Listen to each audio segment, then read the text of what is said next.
Hello and welcome to this amazing video of computer graphics. आज हम इस video में डिस्कशन करेंगे ऑब्लिक प्रोजेक्शन के बारे में। Oblique projection is also the category of parallel projection when the angle between the projectors and the plane of projection is not equal to 90 degree.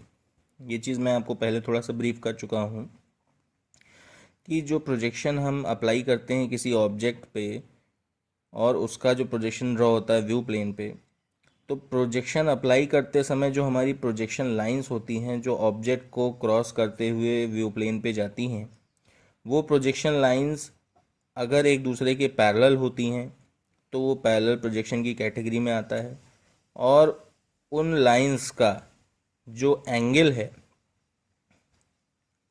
आपस में, when the angle between the projectors and the plane of projection is not equal to 90 degree, यानी कि उन projection lines का किससे angle, the view plane, अगर उससे projection lines का एंगल 90 डिग्री नहीं है, क्योंकि जब वो 90 डिग्री होगा तो वो ऑब्लिक प्रोजेक्शन की कैटेगरी में नहीं आएगा, तब वो ऑर्थोग्राफिक प्रोजेक्शन की कैटेगरी में आएगा, क्योंकि उसमें हमें बिल्कुल ट्रू शेप एंड साइज़ मिलेगा किसी पर्टिकुलर ऑब्जेक्ट की किसी एक सरफेस का। ठीक है, जब हम प्रोजेक्टर्स जो होंगे, हमारी प्रोजेक्शन लाइंस होंगी, जब वो हमारे व्यू प्लेन के बिल्कुल 90 डिग्री पे होंगी। पर यहाँ पे जब वो 90 डिग्री पे नहीं होंगी, उस केस में ऑब्लिक प्रोजेक्शन होल्ड होगा। अब देखिए होता क्या है, the projection are non perpendicular to the view plane.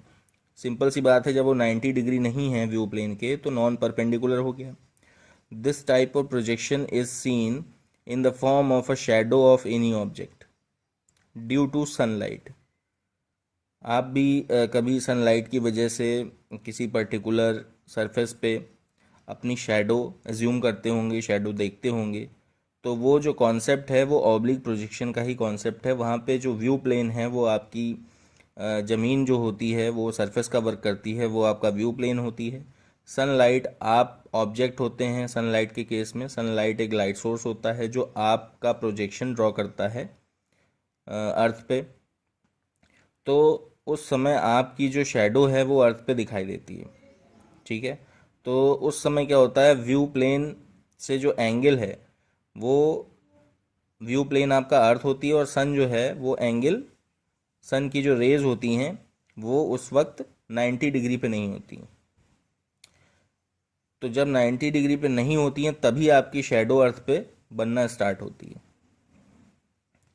इस चीज़ को आप प्रैक्टिकली भी इम्प्लीमेंट करके देख सकते हैं। कभी अंधेरे कमरे में आप टॉर्च ले करके और किसी दूसरे पर्सन को बोलिए कि आप जो है, आपको ऑब्जेक्ट मान के आप पर वो लाइट रेज जो है इम्प्लीमेंट करे, इंसिडेंट करे, तो आपकी शैडो सामने के व्यू प्लेन पे अपने आप दिखने लगेगी। तो सेम कॉन्सेप्ट है सनलाइट वाला ऑब्लिक प्रोजेक्शन के लिए। Thus, in this type of projection, normally the shadow is displayed and body is not displayed. यहाँ पे बॉडी डिस्प्ले नहीं होती, केवल शैडो डिस्प्ले होती है। तो ऑब्लिक प्रोजेक्शन को आप बहुत ही अच्छे ढंग से समझ पा रहे होंगे विद दिस एग्जाम्पल। अब हम बात करेंगे उसके टाइप्स के बारे में कि ऑब्लिक प्रोजेक्शन की सब कैटेगरीज क्या हैं। देखिए, सब कैटेगरी में एक है कैवलियर प्रोजेक्शन, दूसरा है कैबिनेट प्रोजेक्शन। कैवलियर प्रोजेक्शन में देखिए क्या होता है, the cavalier projection is obtained by the angle between the oblique projectors and the plane of projections is 45 degree. ठीक है, कहने का मतलब angle between the oblique projectors and the plane of projection, जिस प्लेन पे हम प्रोजेक्शन ड्रॉ कर रहे हैं उसके और प्रोजेक्शन लाइंस के बीच का जो एंगल है, अगर वो 45 डिग्री है, 90 तो होना नहीं चाहिए था, तभी वो ऑब्लिक प्रोजेक्शन होगा। लेकिन अगर 90 नहीं है तो क्या है, 45 डिग्री, तब क्या होगा, कैवलियर प्रोजेक्शन। मतलब व्यू प्लेन से जो आपकी प्रोजेक्शन लाइंस हैं अगर वो 45 डिग्री का एंगल बना रही हैं तो कैवलियर प्रोजेक्शन की कैटेगरी में आती है वो चीज़। ठीक है, and the four shortening factors for all the three principal directions are equal. Principal directions यहाँ पे कौन सी होंगी? 3 principal directions will be x, y and z. ठीक है, तो four shortening factors for all the 3 principal directions are equal. तीनों principal directions के लिए फोर शॉर्टनिंग फैक्टर यहाँ पे इक्वल होगा। In cavalier projection the resulting figure is thicker. ठीक है, जो रिजल्टिंग फिगर आपका वहाँ पे ड्रॉ होगा, जो व्यू प्लेन पे आप ड्रॉ करेंगे, वो थोड़ा थिकर होगा। ठीक है, cavalier projection is a form of oblique projection in which projection lines are presumed to make a 45 degree vertical and 45 degree horizontal angle with the plane of projection। Simple सी चीज़ यहाँ पे लिखी हुई है कि 45 डिग्री वर्टिकल और 45 degree horizontal angle with the plane of projection वो फ्रेम करती हैं।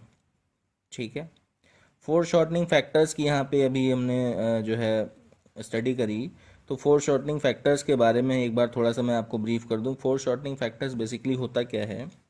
फोर शॉर्टनिंग फैक्टर्स बेसिकली ये होता है जो हमें बताता है कि जब हम किसी ऑब्जेक्ट का ऑब्लिक प्रोजेक्शन करते हैं, ठीक है, तो ऑब्लिक प्रोजेक्शन करते समय उस पर्टिकुलर ऑब्जेक्ट की जो हमें डायमेंशंस रिसीव होंगी, ठीक है, वो एक्स, वाई और जेड के फॉर्म में जब हम उसकी डायमेंशंस को रिसीव करेंगे कि उसका जो एक्स एक्सिस पे डायमेंशन कितना है, वाई एक्सिस पे डायमेंशन कितना है और जेड एक्सिस पे डायमेंशन हमें कितना रिसीव हो रहा है, तो हमें ये पता चलेगा कि उसके डायमेंशंस में क्या कोई चेंजेस हैं या नहीं। ठीक है, तो किस रेशियो में चेंजेस हैं वो हमें पता चलेंगे। तो यहाँ पे आपको बताया गया है कि ऑल दी 3 प्रिंसिपल एक्सिस के directions are equal. Four shortening factor जो होगा वो तीनों डायरेक्शन के लिए इक्वल होगा। मतलब अगर चेंजेस होंगे तो तीनों प्रिंसिपल डायरेक्शंस में बिल्कुल इक्वल होंगे। ऐसा नहीं होगा कि एक्स एक्सिस की तरफ उसकी डायमेंशन किसी सरफेस की उसकी ज़्यादा मिले और वाई एक्सिस में हमें उसकी डायमेंशन कम मिले और जेड एक्सिस में कुछ और मिले। ऐसा बिल्कुल नहीं होगा। अगर हमें कोई भी चेंजेस मिलते हैं, अगर एक्स एक्सिस में वो थोड़ा सा डायमेंशन में चेंज आता है, तो जितना चेंज एक्स एक्सिस में आएगा उतना ही वाई में आएगा, उतना ही जेड एक्सिस में आएगा। मतलब ऑब्जेक्ट हमें अगर थिकर दिख रहा है, ठीक है, तो जितनी चेंजेस, जितने रेशियो में हमारे एक्स एक्सिस में मिल रहे होंगे डायमेंशन में, उतने ही वाई में होंगे, उतने ही जेड में होंगे। ठीक है, उतना ही थिकर वो एक्स में होगा, उतना ही वाई में, उतना ही जेड में होगा। ऐसा नहीं होगा कि एक्स में ज़्यादा थिकर हो, वाई में कम थिकर हो और जेड एक्सिस में कुछ और रेशियो हो जाए। तो हमें जो प्रपोर्शन है डायमेंशन में चेंजेस का वो बिल्कुल सेम मिलेगा। This is called four shortening factors. ठीक है, जो हमें बताता है कि जब हम किसी भी पर्टिकुलर ऑब्जेक्ट का प्रोजेक्शन ड्रॉ करते हैं तो हमें उसके साइज़ और शेप में क्या डिफरेंसेस मिल रहे हैं। कई बार प्रोजेक्शंस में साइज़ और शेप चेंज हो जाता है और किसी प्रोजेक्शन में साइज़ और शेप बिल्कुल ट्रू मिलता है। तो उसी को जस्टिफाई करने के लिए we define the four shortening factors, जो हमें रेशियो बताता है। ठीक है, तो ये आपने देखा कैवलियर प्रोजेक्शन के बारे में, जिसमें हम एंगल बनाते हैं 45 डिग्री का, किसके साथ? व्यू प्लेन और प्रोजेक्शन लाइंस के साथ। अब आइए समझते हैं कैबिनेट प्रोजेक्शन के बारे में। कैबिनेट प्रोजेक्शन में देखिए क्या होता है। Cabinet projection is used to correct the distortion that is produced by the cavalier projection. An oblique projection for which the foreshortening factor for edge perpendicular to the plane of projection is 1/2 is called a cabinet projection। Sorry, यहाँ पे थोड़ा सा गलत दिख गया है, cabinet होगा। Cabinet projection, for a cabinet projection the angle between the projectors and the plane of projection is cot 1/2, cot inverse 1/2 is equals to 63.43 degree. ये मेज़र किया गया है कि अगर हम 63.43 डिग्री एंगल फ्रेम करें प्रोजेक्टर्स के बीच में, यानी कि प्रोजेक्शन लाइंस और व्यू प्लेन के बीच में, जो एंगल अभी आपने कैवलियर प्रोजेक्शन में पढ़ा कि 45 डिग्री होना चाहिए प्रोजेक्शन लाइंस और व्यू प्लेन के बीच में, सेम वही एंगल अगर हम मेजर करें 63.43 डिग्री, यानी कि जो हमारा लाइट सोर्स हो उसकी जो रेज निकल के आ रही हैं वो आपके व्यू प्लेन से 63.43 डिग्री का एंगल अगर बना रही हैं, तो उस केस में जो हमें ऑब्जेक्ट मिलेगा उसमें जो हमारा फोरशॉर्टनिंग फैक्टर होगा for edge perpendicular to the plane of projection is 1/2 called a cabinet projection. 1/2 मतलब जो भी एजेस ऐसी होंगी जो परपेंडिकुलर होंगी प्लेन ऑफ प्रोजेक्शन के, ठीक है। जब ऑब्जेक्ट हम किसी ऑब्जेक्ट का प्रोजेक्शन ड्रॉ करेंगे तो ऑब्जेक्ट हमारा व्यू प्लेन के ठीक सामने होगा। अब ऑब्जेक्ट जब हमारे व्यू प्लेन के ठीक सामने होगा तो उस ऑब्जेक्ट की जो भी एजेस ऐसी होंगी जो व्यू प्लेन के परपेंडिकुलर होंगी। देखिए, ज़रूरी नहीं कि सारी एजेस व्यू प्लेन के परपेंडिकुलर हों, पर जो भी एजेस व्यू प्लेन के परपेंडिकुलर होंगी उनकी जो डायमेंशन हमें मिलेगी वो 1/2 के रेशियो में मिलेगी। यानी कि अगर जो हमारा ऑब्जेक्ट है उसमें किसी पर्टिकुलर एज की जो परपेंडिकुलर है व्यू प्लेन के, तो उस एज की डायमेंशन अगर सपोज बाय डिफ़ॉल्ट डायमेंशन उसकी 2 सेंटीमीटर है, तो हमें जो प्रोजेक्शन के बाद उसकी डायमेंशन मिलेगी थ्रू कैबिनेट प्रोजेक्शन, जब हम 63.43 डिग्री से प्रोजेक्शन लाइंस अप्लाई करेंगे तो हमें डायमेंशंस मिलेंगी 1/2 के रेशियो में, यानी कि 1 सेंटीमीटर। ठीक है, तो ये यहाँ पे कहने का मतलब है ओवरऑल, जो इसकी डेफिनेशन से आपको समझाने का मैं प्रयास कर रहा हूँ।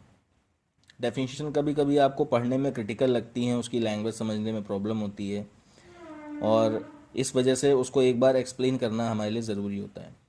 तो इसीलिए मैं उसको सिंपल भाषा में आपको समझा रहा हूँ कि कैबिनेट प्रोजेक्शन में जब 63.43 डिग्री से हम कोई भी प्रोजेक्शन करेंगे किसी पर्टिकुलर ऑब्जेक्ट का व्यू प्लेन पे, तो उन साइड्स का रेशियो 1/2 होगा जो प्रोजेक्शन प्लेन के परपेंडिकुलर होंगी।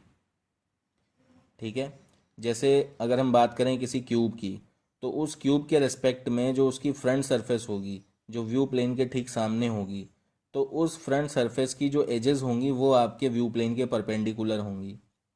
ठीक है, तो ऑब्वियस सी बात है, जब हम किसी टेंजेंट एंगल से उनका प्रोजेक्शन ड्रॉ करेंगे व्यू प्लेन पे, ठीक है, तो वो उन परपेंडिकुलर साइड्स का जो रेशियो होगा, जो वो उनके लिए कोऑर्डिनेट्स हमको व्यू प्लेन पे मिलेंगे, उनसे उस पर्टिकुलर साइड का ओरिजिनल शेप या ओरिजिनल साइज हमें बिल्कुल नहीं मिलेगा।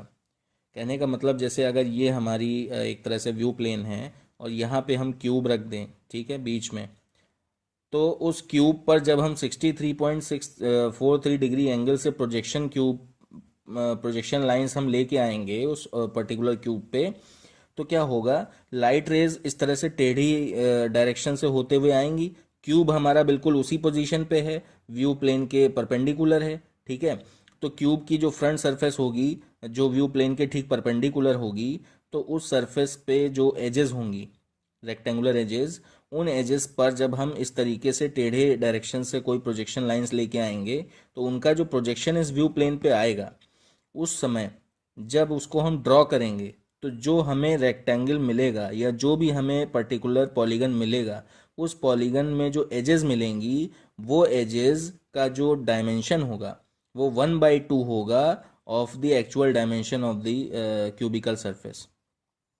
मतलब क्यूब की जिस रेक्टेंगुलर सरफेस का हम प्रोजेक्शन उस पर ड्रॉ कर रहे होंगे, उसकी उस रेक्टेंगुलर सरफेस की जो डायमेंशंस होंगी, एक्चुअल डायमेंशन, उस एक्चुअल डायमेंशन का 1/2 जो है रेशियो हमें व्यू प्लेन पे मिलेगा। मतलब अगर 2 सेंटीमीटर की कोई साइड है उसकी, उस फ्रंट सरफेस के रेक्टेंगुलर रीजन की, या रेक्टेंगुलर सरफेस के किसी एक साइड का जो डायमेंशन है वो 2 सेंटीमीटर है, तो 63.43 एंगल से जब उस पर प्रोजेक्शन लाइन आएगी और उसका एक नया प्रोजेक्शन उस पर्टिकुलर व्यू प्लेन पे ड्रॉ करेगी, तो वो जो हमें साइज मिलेगा उस पर्टिकुलर एज का, वो मिलेगा 1/2।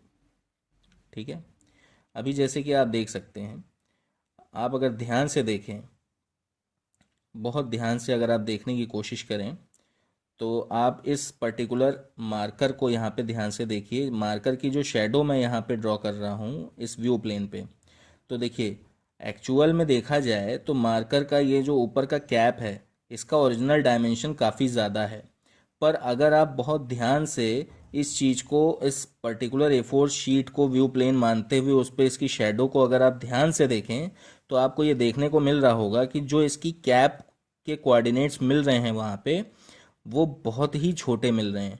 एक्चुअल में ये कैप बहुत बड़ी है, लेकिन उसका जो प्रोजेक्शन बन के आ रहा है कैप का, वो बहुत ही छोटा बन के आ रहा है। आपको वहाँ पे अगर ध्यान से देखने पे ये पता चलेगा कि वो कैप जो है मार्कर की, वो बहुत छोटी मिलेगी। आप जब उस शेडो को पेंसिल से ड्रॉ करेंगे, मैं तो ड्रॉ नहीं कर सकता क्योंकि मेरे एक हाथ में मोबाइल फ़ोन है वीडियो रिकॉर्ड करने के लिए और एक हाथ में ये मार्कर है, तीसरा हाथ होता तो मैं ज़रूर इसे ड्रॉ करता। पर आप इसे देख सकते हैं और मन में अगर इसको एज्यूम करें तो एक्चुअल डायमेंशन जो कैप की है वो कुछ और है, लेकिन जब इसको मैं एक पर्टिकुलर एंगल से प्रोजेक्शन कर रहा हूँ, मैं ये तो नहीं कह सकता कि मैं 63.43 एंगल से कर रहा हूँ, पर हाँ अप्रॉक्सीमेटली उसी एंगल से मैं प्रोजेक्शन कर रहा हूँ लाइट रेज का। और देखिए हो क्या रहा है, इस पर्टिकुलर ऑब्जेक्ट की जो डायमेंशन हमें मिल रही है वो डायमेंशन चेंज होके मिल रही है। ठीक है, तो यही सारी चीज़ें हैं। अब अगर, अब देखिए, अब मैं यहाँ पे अगर इसको चेंज कर देता हूँ, ठीक है,